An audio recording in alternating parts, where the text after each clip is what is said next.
Love. Some would say it took a backseat when the pandemic forced us apart. As a family-run and proudly Canadian-owned company, Charm Diamond Centers saw the need to bring us together with tales of love and created the Canadian Love Map podcast. Since then, we've shared hundreds of real, uplifting stories that prove love conquers all. So thank you for listening. We couldn't do it without you. And remember, love starts here. This is a true Canadian love story. We were meant to be together. I can't imagine my life without you. Honestly, he's the light of my life. It's nice to be in that tractor beam of love. I'm her biggest fan. I think I knew I'd lost my heart again. I knew I wanted a marriage like that. Difficult roads can lead to very beautiful destinations. Well, love is the most important thing. And I remember before I went on the airplane coming back to Nigeria, when I was talking to Ty and he wanted to come to the airport and I said, don't come. He said, I promise I will bring you back. Don't worry. I promise you I will bring you back. Hi, I'm Nancy Regan. Today's love story belongs to Tyrell and Gold from the Yukon. There's a rich history in the Yukon of prospectors searching for gold, but the treasure this couple found was love. They had to fight for it, though, and eventually their resilience earned them their happily ever after. This is the Canadian Love Map.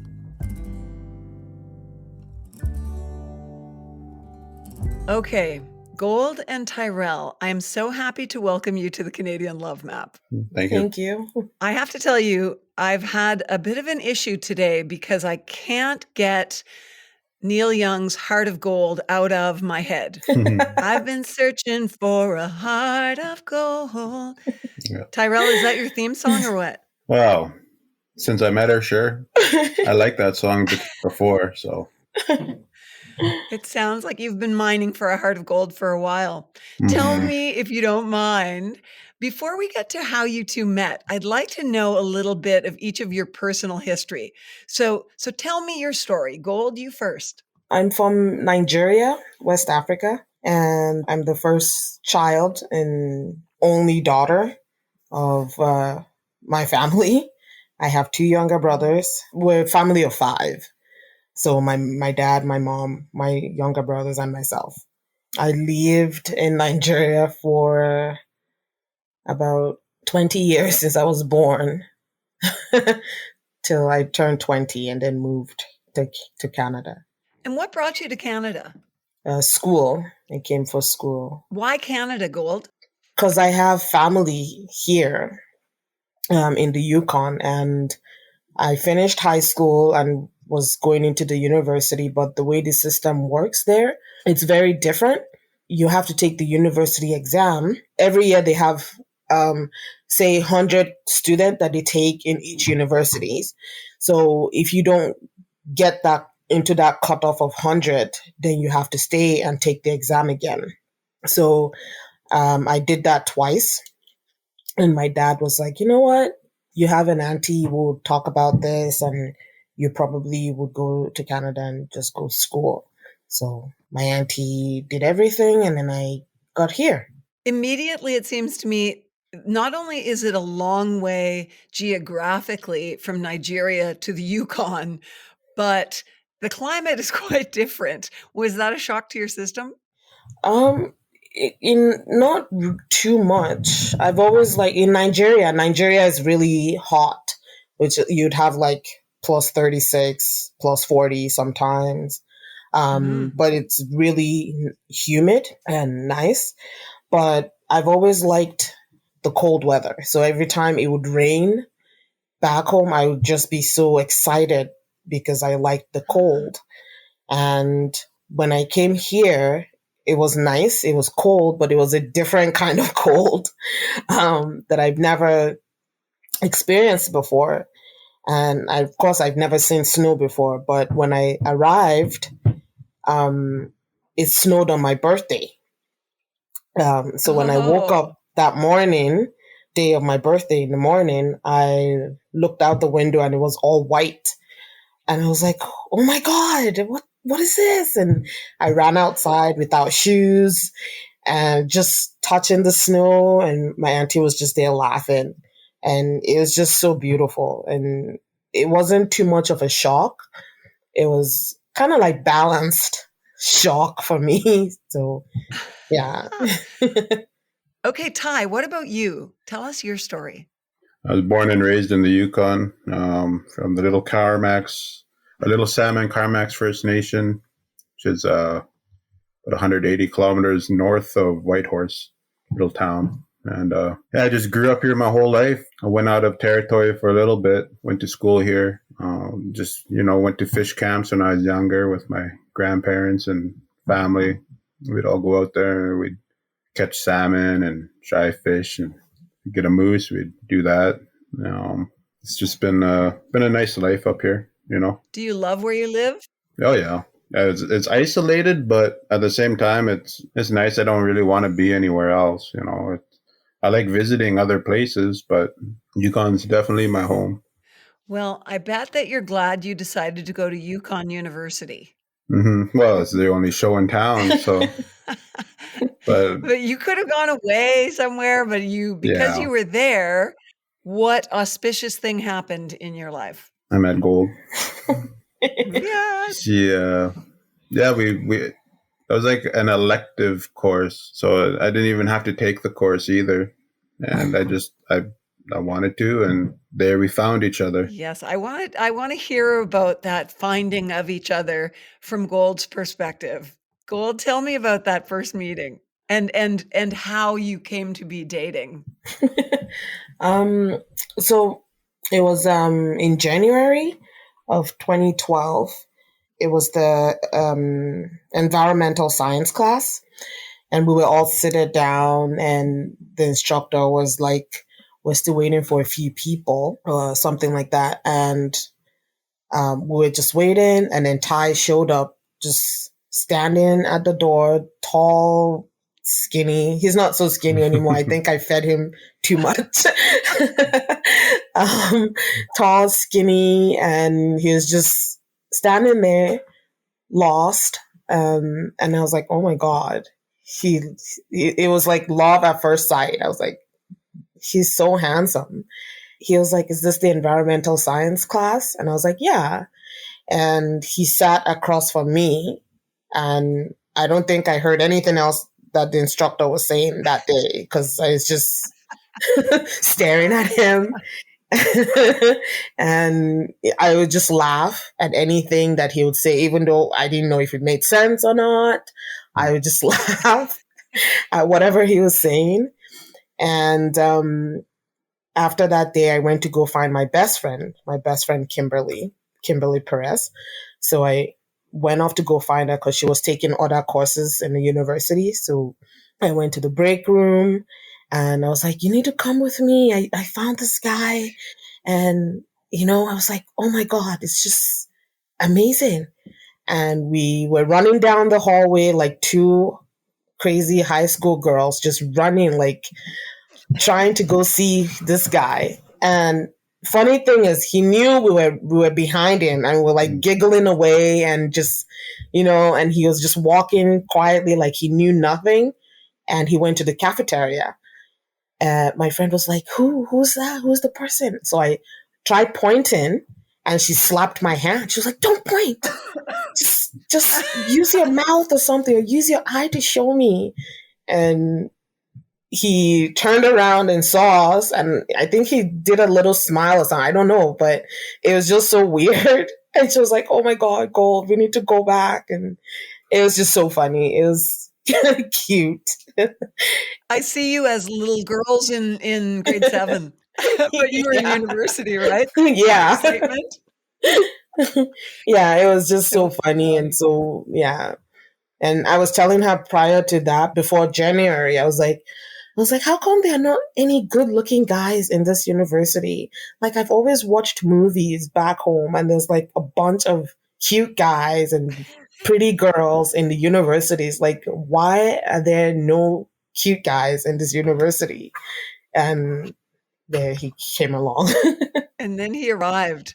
Yeah. Ty, tell me your first impression of Gold? A lot of laughing. She was, I'd ask a question and she'd be laughing. So, it was pretty obvious that she was enjoying my company. Yeah, I wasn't really looking for anything at that point. I wasn't too interested in trying to find anyone or anything. So I was happy minding my own business, but I definitely noticed Gold. And when she was running around the campus looking for me, until one day I asked her to come hang out with me. Yeah, it all started from there. So, but before that, I think Gold had to do a little subversive sleuthing. Isn't that right? How would you describe that, Gold? So I had to open an email account pretending to be my best friend, Kimberly. And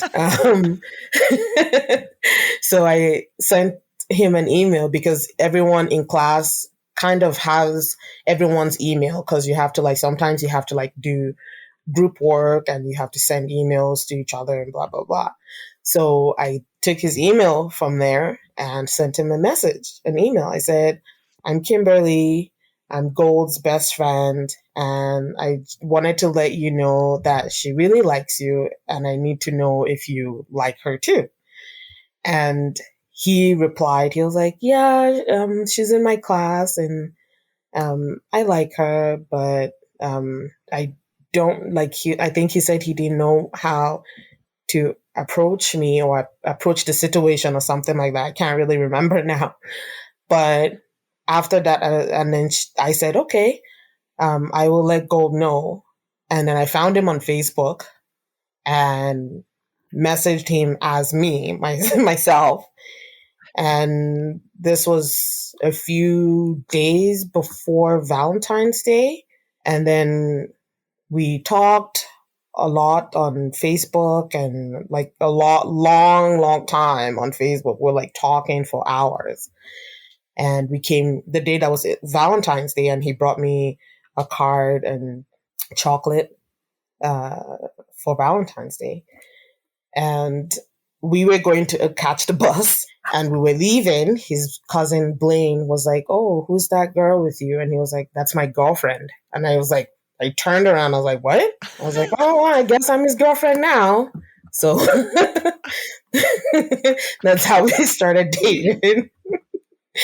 He just kind of, I think of the expression, it's easier to get forgiveness than permission. He kind of staked his claim. That's my girlfriend. Yeah. Oh, that's so great. Okay, I love the fact it was around Valentine's Day too. That's so perfect. And it sounds like it should have just been happily ever after, but from what I understand, it wasn't uncomplicated moving forward with your relationship. Yeah, it was super complicated.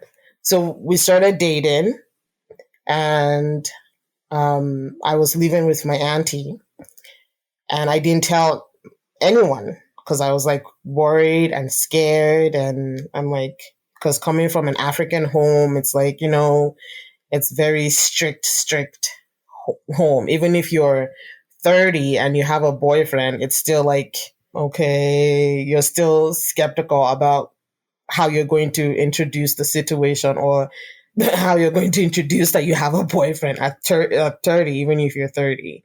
But I was 21. And so we were dating. We didn't tell anybody. And I think my auntie found out about it and she was so upset. And my cousin, my younger cousin, she's not younger, but she's a few months older than I was like, okay, how is he? Blah, blah, blah. So I was telling her about him. And my auntie said, you need to stop seeing him. So I said, okay. So I went to Ty and I said, my auntie said to stop seeing you. And he was like, do we want to break up? And I was like, no, I don't know. But then, so we continued. We didn't break up. We continued. And then she found out again. And she got super angry. And I had to bring some of they're not family, but they're kind of there are also Nigerians that we knew in the Yukon that would come visit my auntie and visit us as well. So they had to come plead on my behalf, and that I wouldn't, wonderful. that I wouldn't do it again. Was it the fact that it was a cross-cultural relationship that they were upset about, or what was the big hurdle? I really don't know. Probably being the fact that I just got there and I started dating somebody, or maybe because he wasn't part of our culture or they wanted something different. Yeah. But then I didn't really know. But then I think I also caused the problem too, because I lied about it, that I broke up with him, even though I didn't. And then she found out the third time, which was the worst, because she got so angry and took my passport, took my laptop, took my iPod, took every electronic that I could communicate with, and put it in her bedroom. How old were you at the time, Gold? I was 23. Okay. Yeah, I was 23. And so she took everything and called my mom and dad and told them that she was sending me back home because I wasn't listening to her and I lied about the relationship, even though she asked me to break it off and all that. And my dad was like so disappointed. And this was during Christmas. And we had Christmas, like it was normal. She bought me gifts and everything. And January 12th, she told me to pack my bags and pack everything that I had. And I was leaving the next morning, which was January 13th. Oh my gosh. So she told me I was leaving on January 12th and I should pack my things, and I was leaving the next morning. So I packed everything, and then I left. She flew down with me to Vancouver, probably to make sure that I didn't come back after she left me at the airport or something. But she flew with me to Vancouver and made sure I got on the airplane that was flying to Nigeria. Okay, let me pause you there for a quick sec and leave people in suspense while I bounce back to Ty and say, Ty, what was your reaction to all of this? Well, it's kind of culture shock in a way, because people are less involved over here in other people's relationships. We don't do any sort of arranged marriages or anything like that, right? So I could understand on one side of it, but on another side, it felt pretty unfair. Because even after we met with her auntie too, that all this happened, and we talked to her, but she didn't want any of it, and I wanted to go down to the airport and see her off, but Cole told me not to go down and do that. Yeah, it was unceremonious, and it really felt like things were being ripped up from underneath me, and it was just not a good place to be. Mm. How did you feel knowing that she was leaving the country to go back to Nigeria? Felt responsible for it happening, but also responsible for getting her back. This podcast is brought to you by Charm Diamond Centers, Canada's largest family-owned jewelry store. They are proud to be putting love on the map, and the staff at Charm Diamond Centers are thrilled to be a part of your love story too. So visit charmdiamondcenters.com or one of your local stores.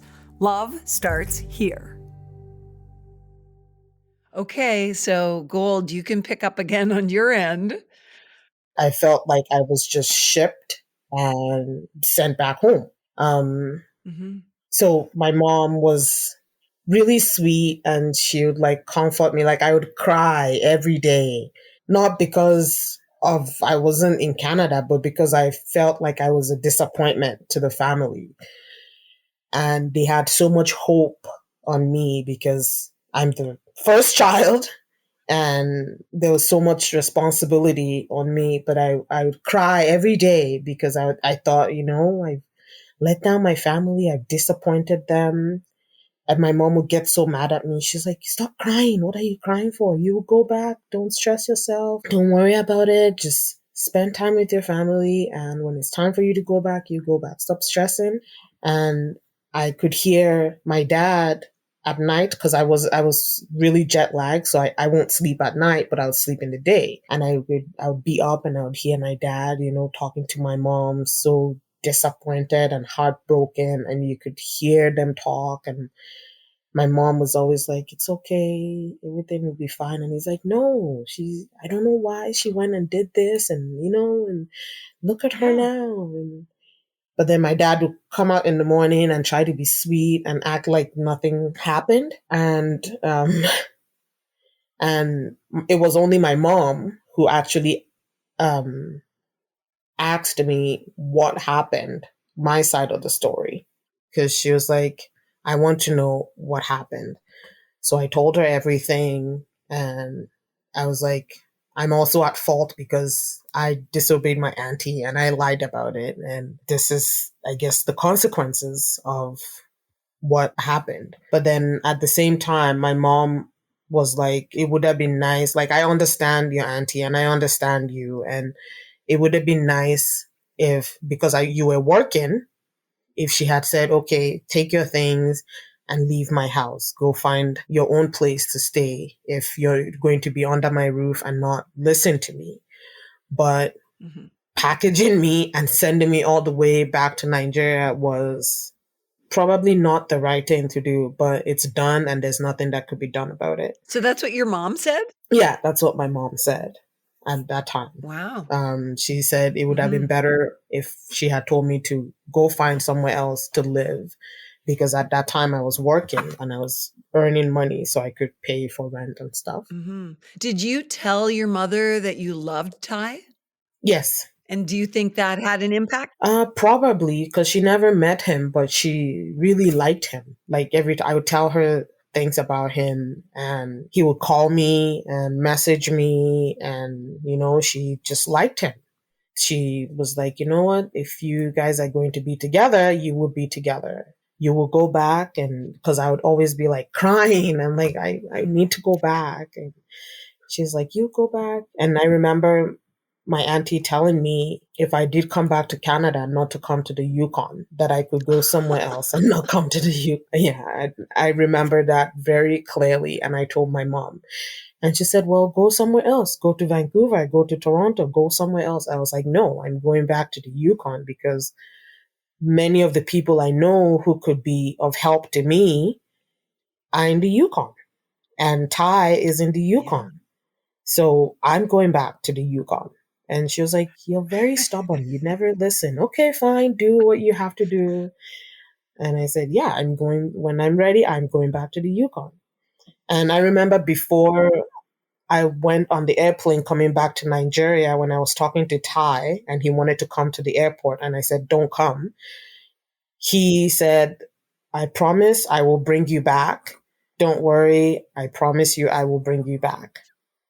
So I stayed about 5 months back home, and I still had my papers. My work permit and study permit were still valid, so I could come back whenever. But my passport was expired, so I had to go renew my passport. And I went with my mom.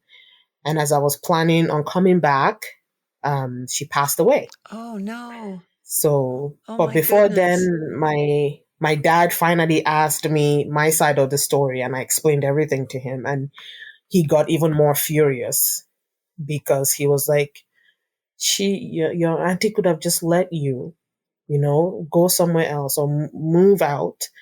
And, things were done in a very harsh way or something like that. I can't remember what he said, but he was not happy after hearing my side of the story. The good news was he was annoyed with your aunt and not with you then. Yeah. So, he for the longest time, for the months, he was very upset with me. But then he found out about the story, and then he wasn't too happy with my auntie. And so as time was going on, I was getting ready, and then my mom passed away, and everything changed. Mhm. So I had to take on a lot of responsibility, um, uh, trying to be the sister to my younger brothers, auntie, to my two cousins that was living with us. I had to be a mom to everybody, and I had to be kind of like my dad's wife to like try to console him and you know be the glue that was holding everybody because yeah it wasn't easy and I felt Wow. I was very very depressed, like really depressed. I also had to run my mom's business, so there was a lot of me everywhere and didn't have time for myself. And you weren't able to express or really process your grief, Yes, obviously, because it sounds like you were so busy. yeah. I didn't I know when I heard she passed and I saw her, I what I could remember is just screaming constantly, and I could remember me screaming and just everyone holding me, and they were like, "You need to hold her because she might pass out or something." Because I was just screaming, and then at some point after we had her funeral and stuff, I felt like it was my fault that she passed because maybe if I had listened to my auntie and I wasn't shipped back home, maybe she wouldn't have maybe passed away because of me or something. I felt like she was so heartbroken and then she passed. And Ty was always there. Even though he wasn't there physically, he was. He'd call me every day. He'd send me money. He was just there. You know, I would find strength in that. I was there for 22 months. I was back home for 22 months, almost 2 years. And I told Mhm. Ty, I was like, I need to get out of here. I can't. I can't stay here. It's too depressing. I need a change. And so he started working hard to get me back here. He did everything. He paid my school fees to come back and administration fees, everything that needed to be done. I came back November 2015, on the 22nd. Ty, it sounds like you threw her a life preserver all the way from the Yukon to Nigeria. Yeah, I would say so.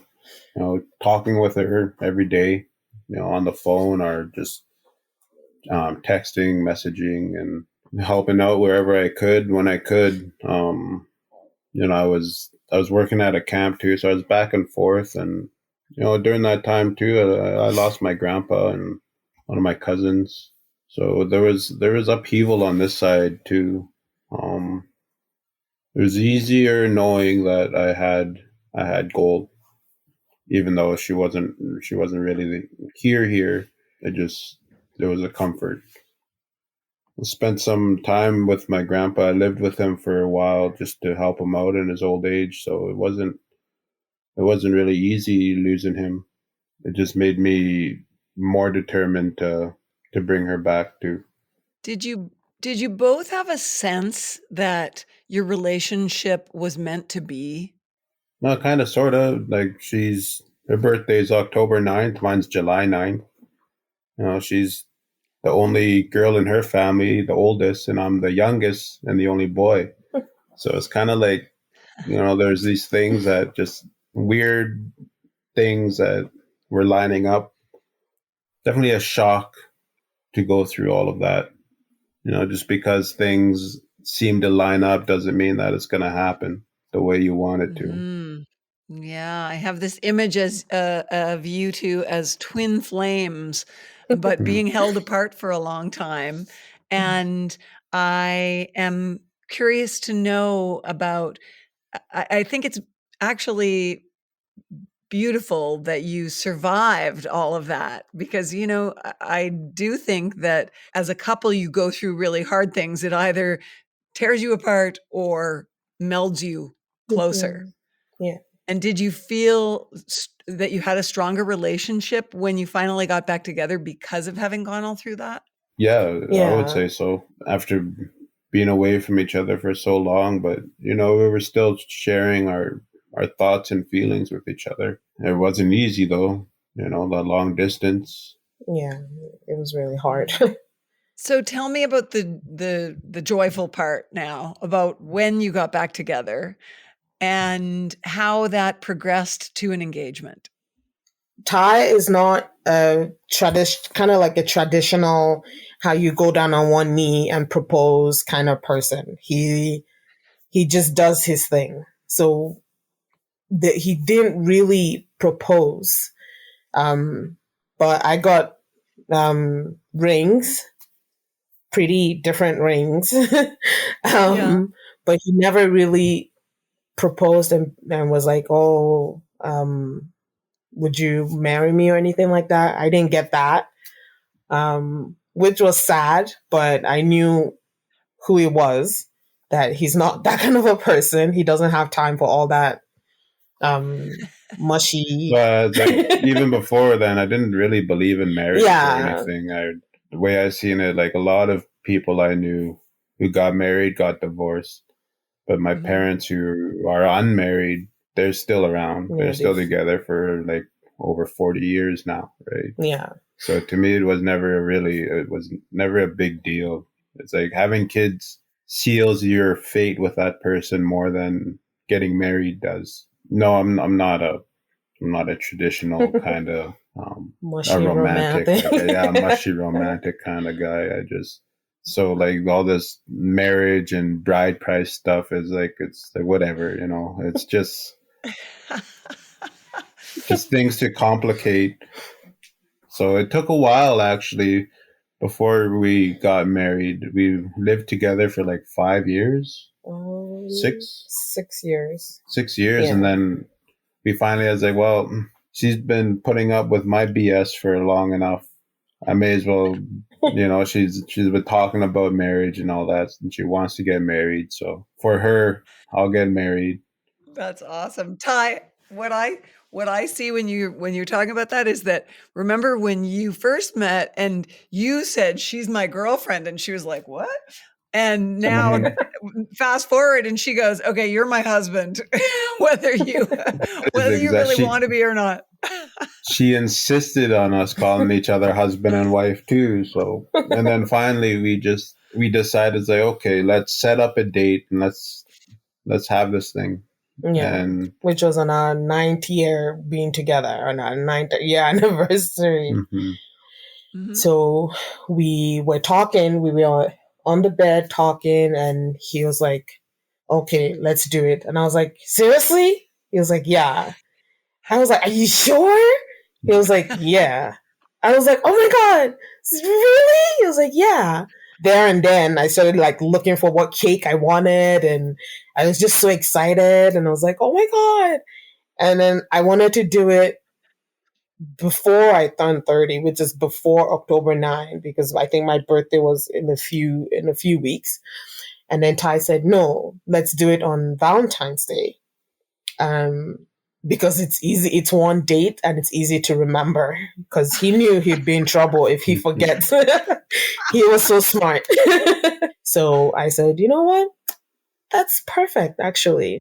Can I ask, were either, so you come from different cultures, were either or both of your cultures represented? Yeah, I wore a traditional vest. It wasn't too much in my way of making it very traditional, and we try to keep our cultures represented as best we could, but mainly it was just getting the setting done, and we kept it more Yukon themed than anything. Yeah. It was like colors for the Aurora Borealis or something. And I designed the card and the invitation card because I wanted it to be part of the Yukon and kind of part of his culture too, in a way. So I was like, you know what? I'm going to design the wedding card. And I went on my computer and designed it. And I was like, how do you feel about this? And he was like, it's perfect. I love it. So I printed it out, and I got a lady to make our cake, which was the same Aurora Borealis theme. The decor was blue and gold.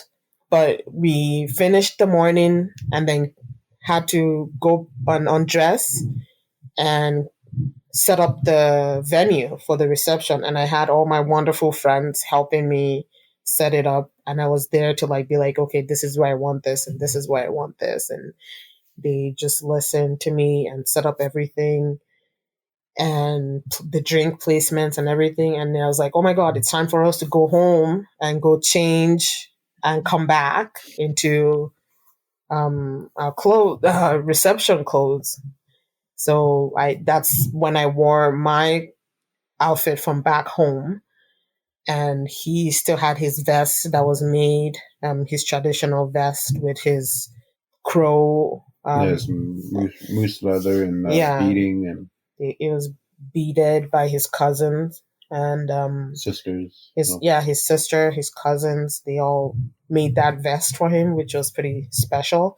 And he had his slippers, which was also made from moose hide. Yeah, moose hide. And lots of detailed beading on there. So we kind of had our culture values into our outfits, and it was beautiful. Yeah.